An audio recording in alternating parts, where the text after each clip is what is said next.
예, 우리 지난주에는 일곱인 재앙에 대해서 말씀드렸습니다. 그리고 오늘은 일곱 나팔에 대해서 말씀을 드릴 건데 요한계시록은 일곱인, 일곱 나팔, 그리고 일곱 대접 이 일곱 재앙이 세 재앙이 나옵니다. 그러나 우리가 이것을 이해할 때 조금 한 가지 기억해야 될 것은 일곱인 나팔 다음에 일곱인 다음에 일곱 나팔 재앙이 나온다고 해서 이게 시간 순서적으로 이 재앙이 이렇게 임하는가 그렇게 이해할 필요는 없습니다. 일곱인, 일곱 나팔, 일곱 대접은 각각 초림부터 재림 사이에 그 일어날 하나님의 그 말세에 있는 이 재앙들을 지금 중첩적으로 보여주는 거예요. 그러니까 이걸 시간 순으로 이렇게 나와 있는 것은 아니다. 요한계시록이 물론 다른 것도 그래요. 다른 성경도 이게 다 시간 순으로 되어 있는 건 아니에요. 그런 것도 있고 아닌 것도 있거든요. 그러니까 요한계시록도 이것도 시간 순서로 이렇게 되는 것은 아닙니다. 그러니까 그걸 우리가 잘 분별해서 봐야 돼요. 그래서 일곱인 재앙은 초림과 재림 사이의 재앙을 전체적으로 얘기하는 거고 일곱 나팔도 전체적으로 또 얘기해 주는 거예요. 그런데 이제 이 일곱인과 그 일곱 나팔 사이에 어떤 얘기가 나오냐면 오늘 본문에 읽진 않았지만 오늘 바로 앞에 보면은 이제 금향로 얘기가 나와요. 그러니까 일곱 인과 나팔 사이에 뭐가 하나가 끼어 있어요. 삽입되어 있는 게 있는데 그게 바로 금향로예요. 금향로가 뭐냐면 성도들의 기도라고 나오고 있어요. 성도들의 기도가 금향로에 담겨서 천사가 하나님께 가지고 하나님께 올려드리는 그 내용이 이제 요한계시록 8장 이제 3절부터 5절까지가 나와 있는 거예요.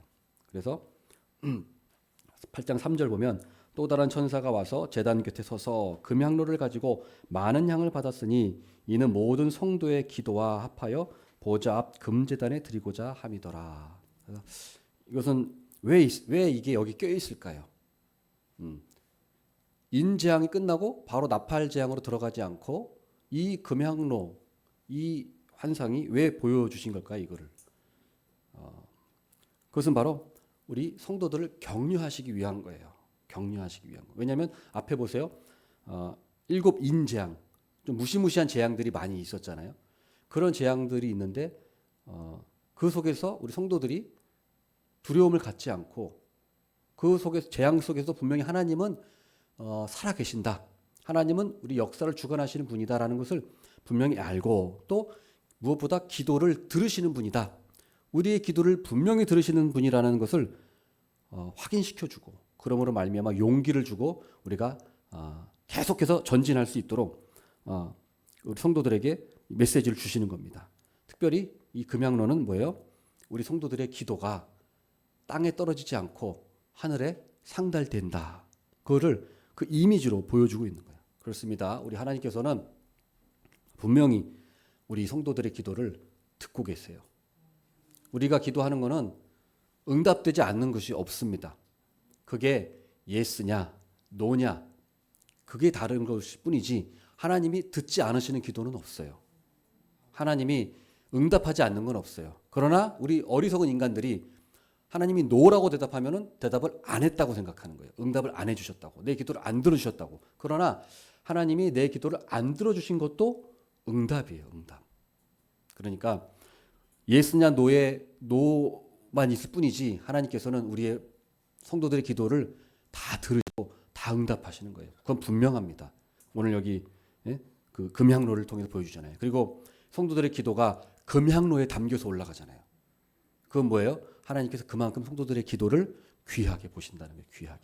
금향로에 담아서. 그러니까 우리가 기도할 때 이거 뭐 기도해봤자 뭐 누가 하나님이 들으시나? 기도해봤자 이거 뭐 그냥 내 헛소리 혼자 하는 거 아닌가? 이런 생각 우리가 솔직히 들을 때도 있어요. 하나님이 정말 들으시는 게 맞나?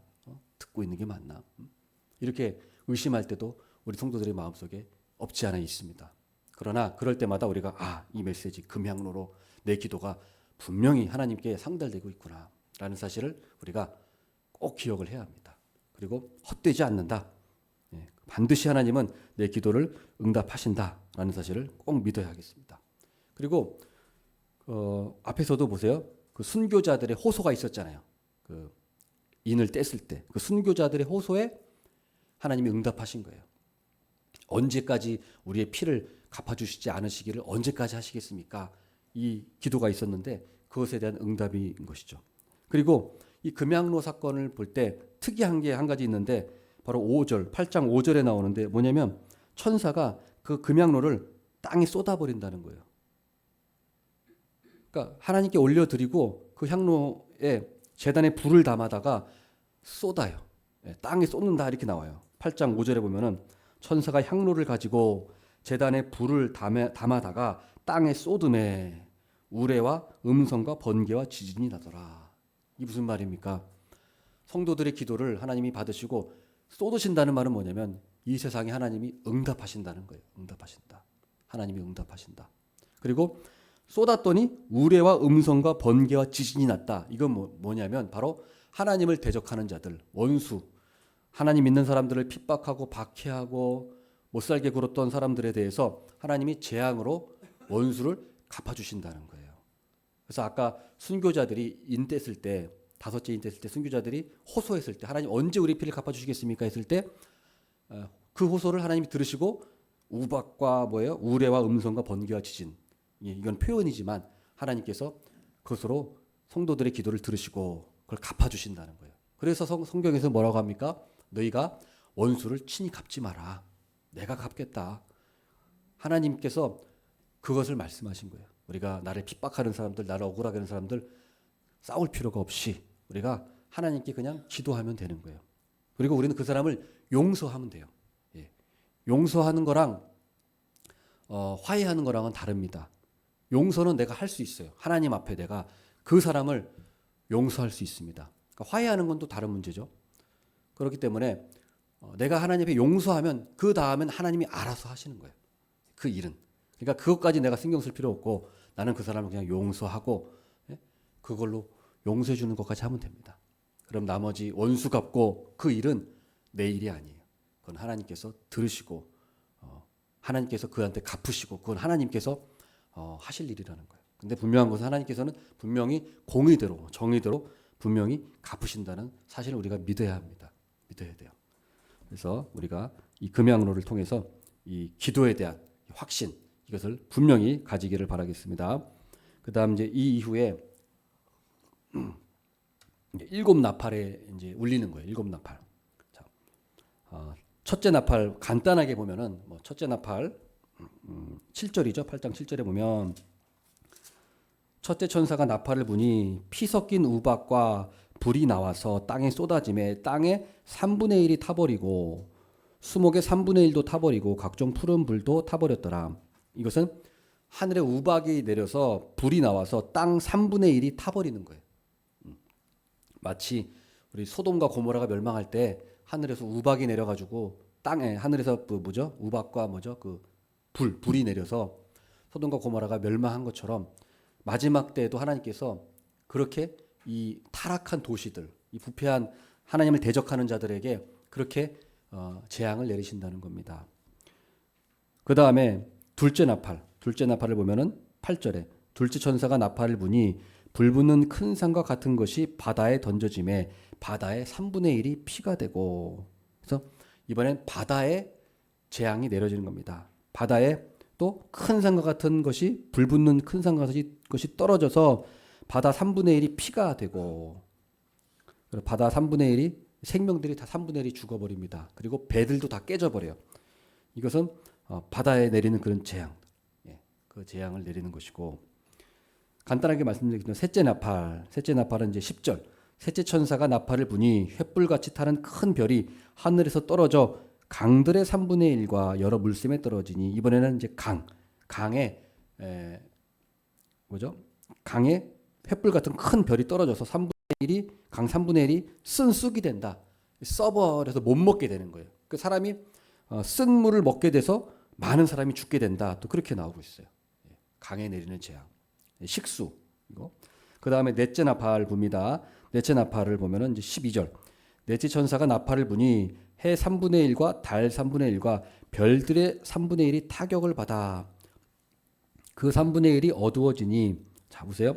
이제는 하늘에 재앙이 내리는 거예요. 그래서 해와 달과 별이 3분의 1이 이제 기능을 잃어서 어두워지게 된다. 타격을 받는다. 자, 그래서 첫째 나팔, 둘째, 셋째, 넷째 나팔은 땅, 바다, 강, 하늘 이렇게 해서 자연계에 내리는 재앙을 말씀하고 있어요. 자연계를 통해서 하나님이 재앙을 내리십니다. 그렇게 기억하시고 그 다음에 이제 다섯째, 여섯째 나팔은 직접적으로 사람이 타격을 받는 재앙을 내려요. 그래서 다섯째 나팔을 보면은 이제 다섯째 나팔은 9장에 나와요. 9장 보면은 자, 9장 1절 다섯째 천사가 나팔을 불매 내가 보니 하늘에서 땅에 떨어진 별 하나가 있는데 그가 무저갱의 열쇠를 받았더라. 그가 무저갱을 여니 그 구멍에서 큰 화덕의 연기 같은 연기가 올라오매 해와 공기와 그 구멍의 연기로 말미암아 어두워지며 자, 그 3절 또 황충이 연기 가운데로부터 땅 위에 나오매 그들이 땅에 있는 전갈의 권세와 같은 권세를 받았더라. 자, 다섯째 나팔을 보니까 어떻습니까? 하늘에서 별이 떨어지는데 이 존재가 무저갱의 열쇠를 받아요. 그 무저갱의 열쇠를 받은 다음에 무저갱을 엽니다. 무저갱을 열었더니 거기에 황충이 막 기어 올라왔어요. 황충은 메뚜기를 말하는 거죠. 황충이 올라와서 막 올라왔는데 그 황충이 사람을 해치는 거예요. 사람을 해치더라 이렇게 나오고 있어요.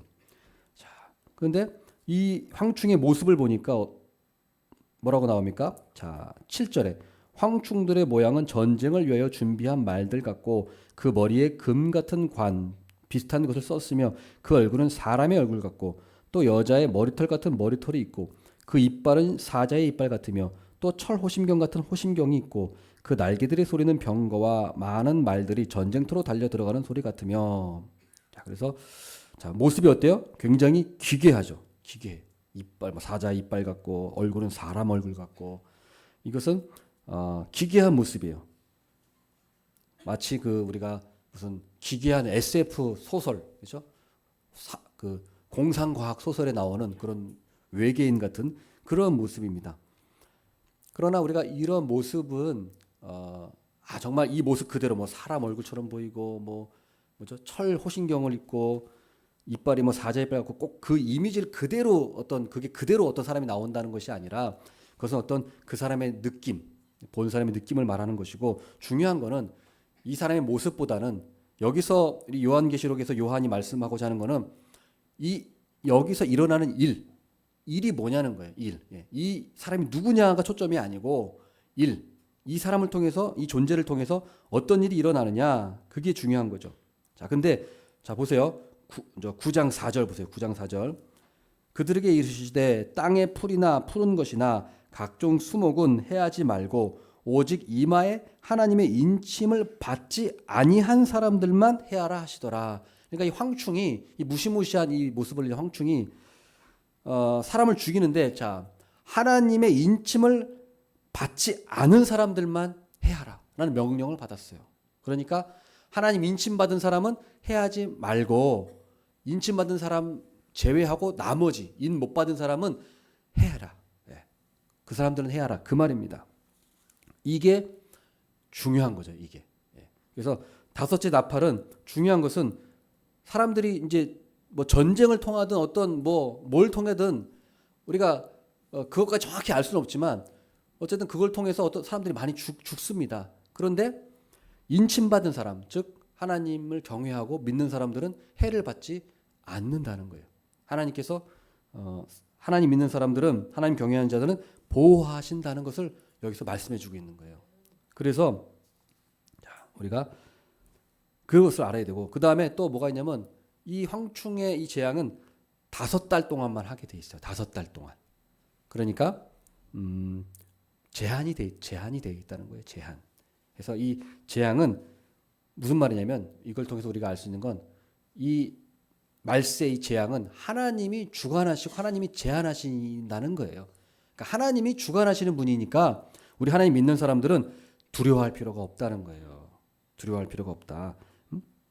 재앙을 자 우리가 뭐죠 하늘에서 해 달별이 어두워지고 강에 3분의 1이 쓴물이 나서 많은 사람이 죽고 바다가 또 3분의 1이 피가 되고 땅이 3분의 1이 불에 타서 사람이 죽는데 여기서 우리가 하나님 믿지 않는 사람들도 여기서 해를 안 당한다는 것은 아니에요.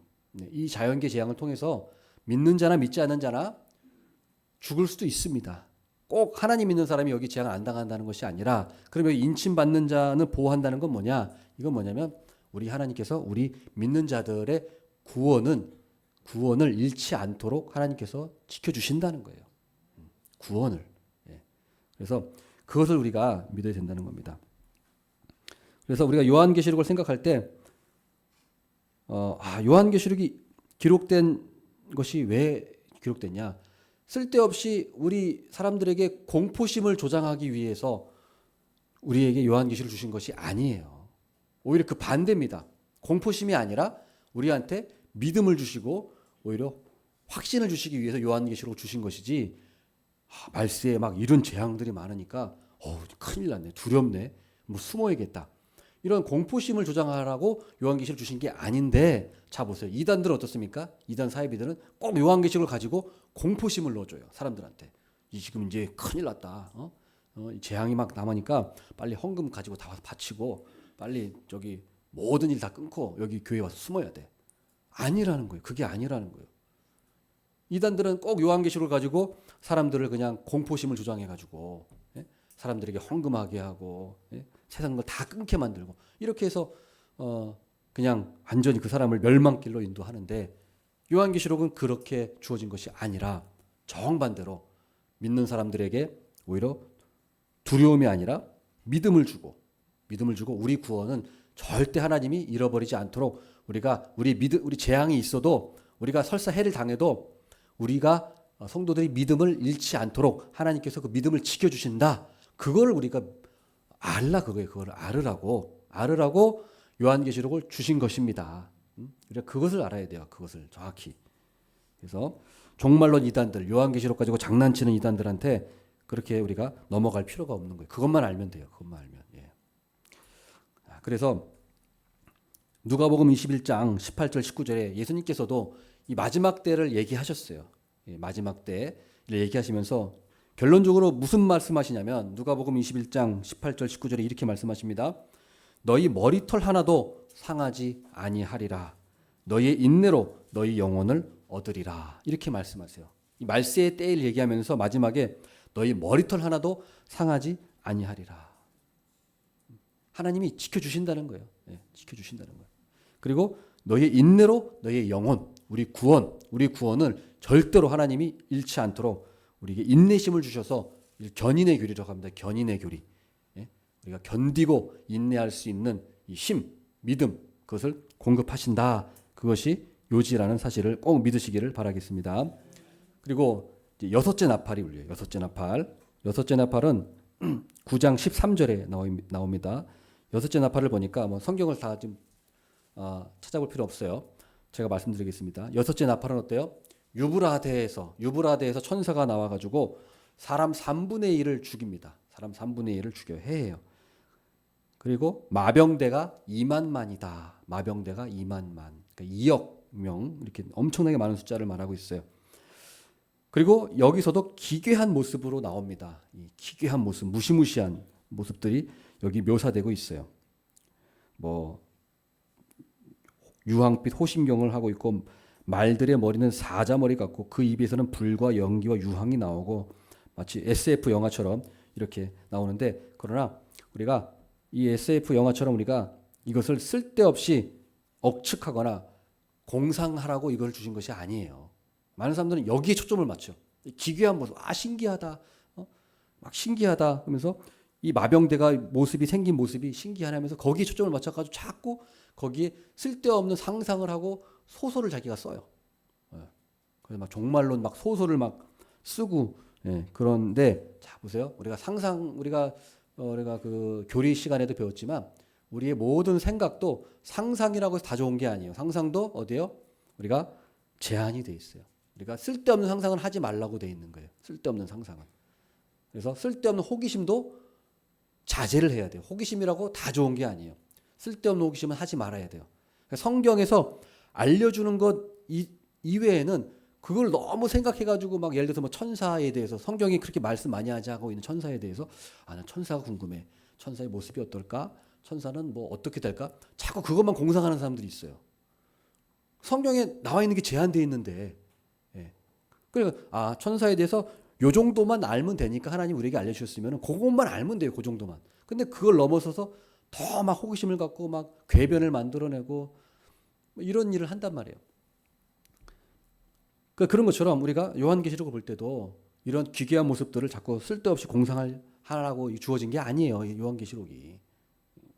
이걸 통해서 하나님이 무슨 일을 하시느냐 거기에 초점을 맞추는 거예요. 그래서 자, 요지 오늘 그 여섯째 나팔도 요지만 말씀드리면 자, 9장 20절에 나와 있어요. 9장 20절.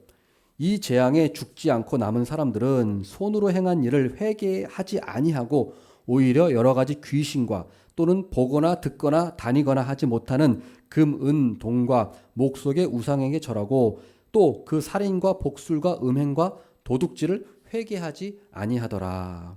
자, 그 여섯째 나팔의 핵심은 뭐냐? 하나님이 이렇게 재앙을 내려요. 황충 재앙, 또 마병대 2만만의 마병대를 통해 사람을 죽여서 3분의 1이 죽습니다. 사람이 3분의 1이 죽어요. 근데 아마 이게 전쟁을 아마 얘기하는 것 같아요. 전쟁 이 묘사를 보면, 그러니까 말세가 될수록 전쟁이 일어나서 사람들이 죽는다는 거예요. 그래서 3분의 1이 죽는데, 자 보세요. 이 전쟁을 통해서 전쟁이 일어나도 3분의 1의 사람이 죽어도 남은 사람 3분의 2가 남았잖아요. 이 사람들이 회개하지 않는다고 얘기하고 있는 거예요. 회개하지 않는다고 나오잖아요. 여기 보면 회개하지 아니하고, 예? 회개하지 아니하고 오히려 뭐예요? 여러 귀신과 또 금은 우상들에게 절하고, 그리고 살인과 복술과 음행과 도둑질을 회개하지 않는 이 현상이 계속 이어질 거라는 거예요. 이어질 거라는 거예요. 자, 그러면 이걸 통해서 우리가 뭘 할 수 있습니까? 하나님께서 이 7가지 재앙을 내리시는 이유가 바로 회개하라고 주시는 거구나. 안 믿는 사람들에게 이렇게 재앙을 통해서 하나님께 돌아오고 회개하라는 메시지를 주시는 거구나라는 것을 우리가 알 수 있는 거예요. 그럼 어때요? 우리는 이것을 아니까 이런 일이 닥치면 이게 하나님께서 우리 인간들에게 회개하라는 메시지구나라는 걸 우리가 알 수 있는 거잖아요. 그죠? 알 수 있는 거잖아요. 그래서 그럼에도 불구하고 사람들은 회개하지 않는 거예요. 그러니까 하나님께서는 이 재앙을 통해서 메시지를 주시는 거예요. 메시지를 주시는 거예요. 안 믿는 자들에게도 메시지 주시는 거예요. 회개해라.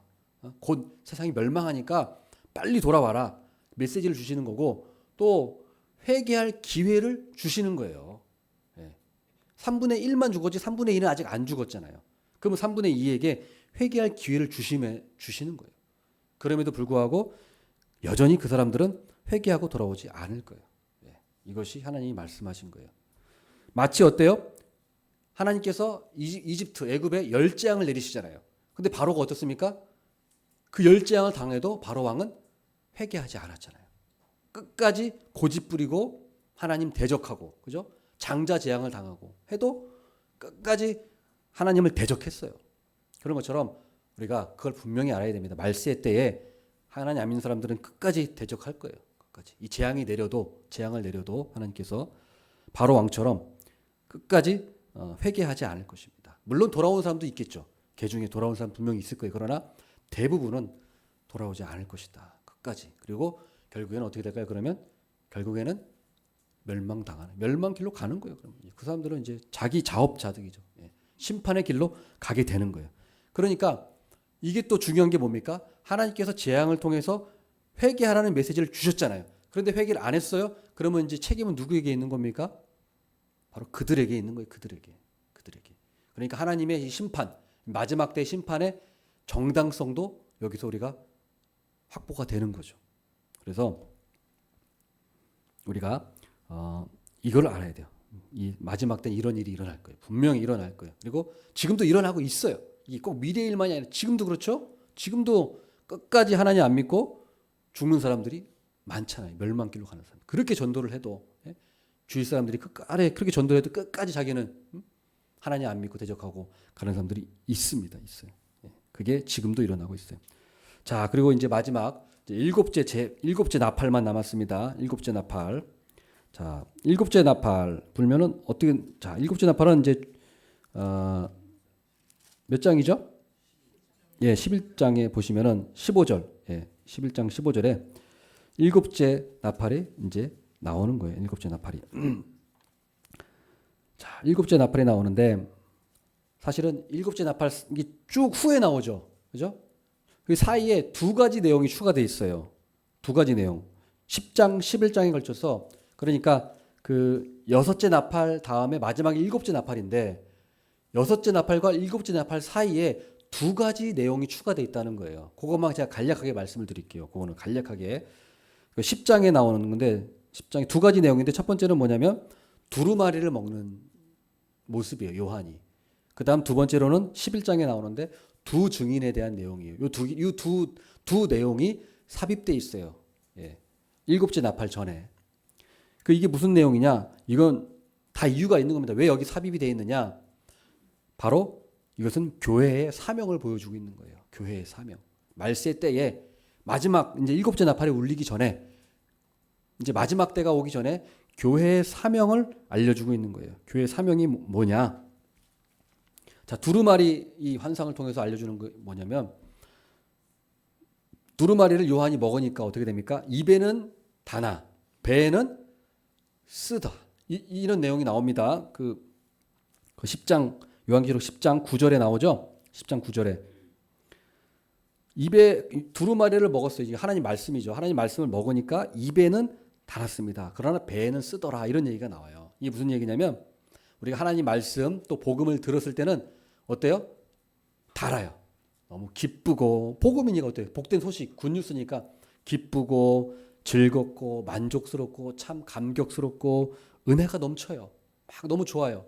구원받은 거에서 감격스러워. 그러나 배에 들어갔을 때 쓰게 된다는 건 뭐냐면 자, 배는 뭐 하는 거예요? 소화시키는 거, 소화시키는 거. 우리가 먹는 건 입에는 쓰지만 소화시키는 거는 그만큼 대가가 따른다는 거예요. 대가가. 고통이 따른다는 거예요. 그러니까 하나님 말씀을 들을 땐 좋지만 그걸 실천하고자 할 때는 우리가 그만큼 감수해야 될 그런 우리 십자가가 있다. 고난이 있다. 그거를 얘기해 주고 있는 거예요. 그래서 우리가 복음을 들을 땐 좋지만 복음을 세상에 나가서 전하면 어때요? 전하면 거기서는 핍박이 오는 거예요. 핍박. 이상한 사람 취급당하고 미친 사람 취급당하고 예수님 믿는다 그러면 복음 전하면 막 이단 취급당하고 이런 일들이 많잖아요. 그걸 말하는 거예요. 그런데 그럼에도 불구하고 이제 중요한 게 뭐냐면 10장 11절에 나와 있어요. 보면은 그가 내게 말하기를 내가 많은 백성과 나라와 방언과 임금에게 자 보세요. 다시 예언하여야 하리라. 다시 예언해. 그게 무슨 말이냐면 우리가 복음 전하는 거, 하나님의 말씀을 증거하는 거는 다시 해야 돼. 그러니까 계속 해야 된다는 얘기. 계속 해야 된다는 얘기. 네. 그러니까 다시 하라는 말이 왜 무슨 말이에요? 아까 하나님 안 믿는 사람들이 회개 안 했잖아요. 회개 안 해도 계속 전해야 된다는 거예요. 회개 안 할지라도. 예? 그게 교회의 사명이라는 거예요.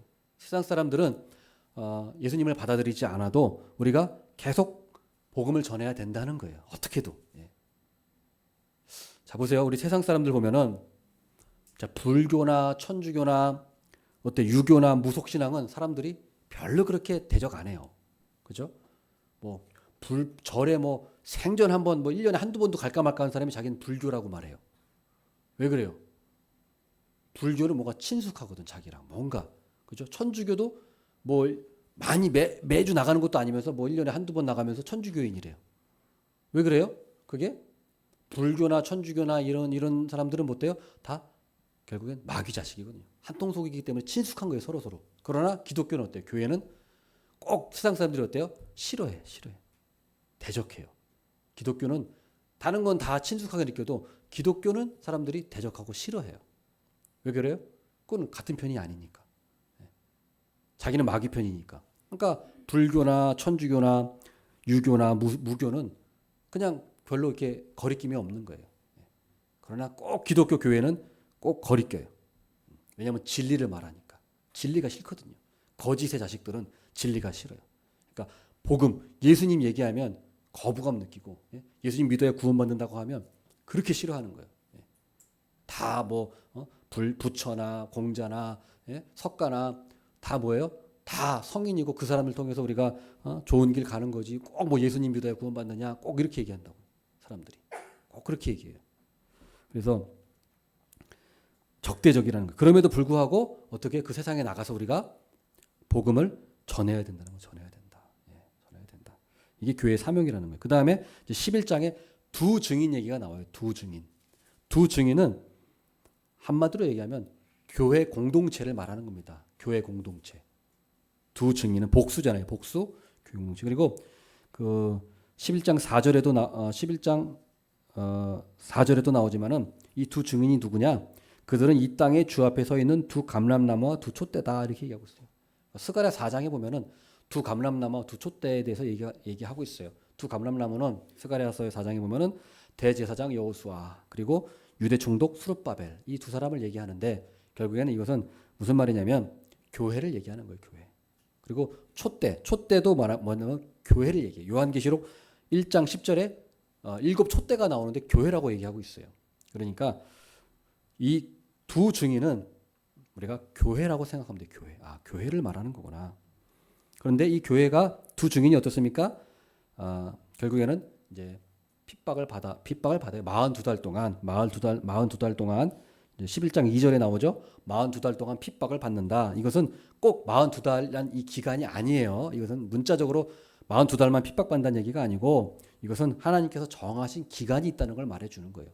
42달이라는 거는 하나님이 정하신 기간이 있다는 거예요. 그 기간이 얼마인지는 우리가 모르는 거예요. 그건 몰라요. 아무도 알 수 없어요. 그러나 이단들은 꼭 이게 뭐 42달이라고 얘기하죠. 문자 그대로. 그렇지 않습니다. 그래서 하나님이 정하신 기간 동안 하나님 허락하신 기간 동안 핍박을 받아요. 이 교회가 핍박을 받아요. 그러나 핍박 속에서도 이 두 증인 교회는 복음을 전합니다. 11장 5절에 보면 나오죠. 11장 5절에 보면은 하나님께서 만일 누구든지 그들을 해하고자 하면 그들의 입에서 불이 나와서 그들의 원수를 삼켜버릴 것이요 누구든지 그들을 해하고자 하면 반드시 그와 같이 죽임을 당하리라. 그러니까 하나님께서 두 증인에게 권세를 주셔서 마치 하나님께서 아브라함에게 뭐라고 말씀하셨습니까? 너를 축복하는 자를 내가 축복하고 너를 저주하는 자에게 내가 저주하리라. 하나님께서 아브라함에게 약속하시잖아요. 그게 바로 교회에게 하신 약속이에요. 교회를 축복하는 자에게 내가 축복을 주고 교회를 저주하는 자를 내가 교회를 저주하겠다. 그 사람 그 세력을 그 얘기하신 거거든요. 그 얘기예요. 그러니까 우리 교회를 사람들이 이제 핍박 시대에 우리가 교회에서 복음을 전하지만 하나님께서 교회를 보호하실 것이다. 권세를 주실 것이다. 그 얘기입니다. 그러나 이제 42달이 지나는 동안 42달이 지나요. 그래서 보면은 3절에도 그걸 1260일이라고 나오는데 42달이 곧 1260일입니다. 그래서 이 하나님이 정한 기간이 지나면 그때 이제 순교를 해요. 순교. 두 증인이. 11장 7절에 나오고 있어요. 순교를 합니다. 두 증인이 순교를 합니다.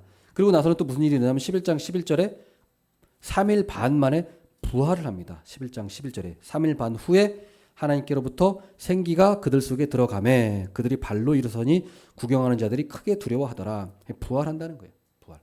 그리고 부활한 다음에 마지막 이제 7째 나팔 소리가 울려서 예수님이 재림하시는 일이 일어나는 거예요. 그래서 자 이제 드디어 그래서 무슨 말이냐면 6째 나팔과 마지막 7째 나팔 사이에 삽입된 두 가지 내용 두루마리를 먹는 거 그 다음에 뭐죠? 두 증인 이것이 삽입되어 있는데 이 내용은 바로 교회의 사명을 얘기하는 것이다. 그래서 말세 때 우리가 이 교회가 이 하나님의 복음을 증거하는 일을 감당하게 될 것이다. 그리고 하나님 그동안 보호하실 것이다. 예? 하나님께서 보호하실 것이다. 그 메시지고 그러나 이제 마지막 때가 됐을 때 순교하는 일이 일어날 것이고 그때 하나님께서 재림하실 것이다. 이 얘기가 나오고 있는 거예요. 그래서 드디어 마지막 7째 나팔 소리는 11장 15절에 이제 7째 나팔 소리가 울려서 11장 15절에 뭐라고 나옵니까? 7째 천사가 나팔을 불매 하늘에 큰 음성들이 나서 이르되 세상 나라가 우리 주와 그의 그리스도의 나라가 되어 그가 세세토록 왕노로 타시리로다 하니. 자 보세요. 그래서 세상 나라가 우리 주와 그의 그리스도의 나라가 되어 이제 온 세상이 이제 보세요. 하나님의 나라가 된다. 하나님의 나라가 도래한다. 그것을 말씀하고 모든 역사가 끝나고 모든 역사가 이제 종결하고 이제 하나님의 나라가 이 땅 가운데 임하게 된다는 거예요. 하나님의 나라가 임하게 된다.